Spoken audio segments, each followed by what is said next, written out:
በስመ አብ ወወልድ ወመንፈስ ቅዱስ አሐዱ አምላክ አሜን።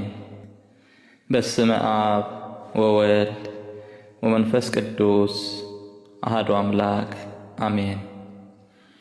በስመ አብ ወወልድ ወመንፈስ ቅዱስ አሐዱ አምላክ አሜን። በእግዚአብሔር አዝኛለሁ። አባ ቢሶይ ከፍተኛ የጀርባ ህመም ደርሶበት የሚያማርር አንድ ሰው ለመጠየቅ ይሄዳሉ።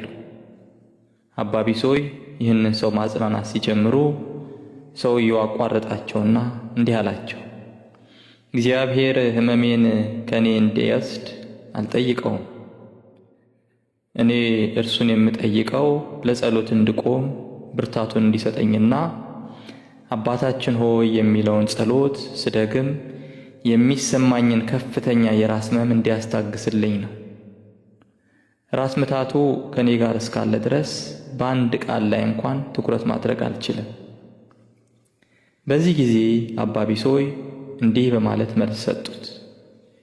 ቤተ ክርስቲያን ስላልመጣ ወይም ለጸሎት መቆም ስላልቻል ወይም አባታችን ሆይ የሚለውን የዘወትር ጸሎት መድገም ስላልቻል የኢየሱስ ክርስቶስን መከራ እየተካፈልህ ነውና አትዘን።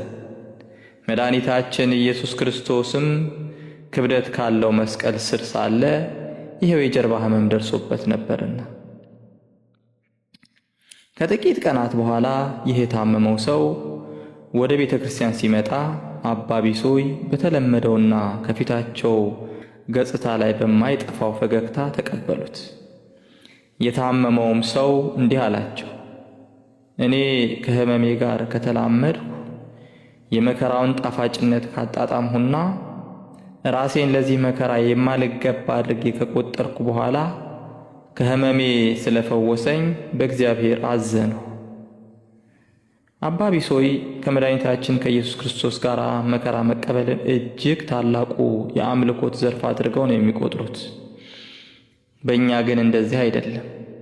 አንድ ሰው ሙሉ ጤናማ ሆኖ በቤተ ክርስቲያን መገኘት ብሎም ጸሎት ማድረስ ይሳነዋል።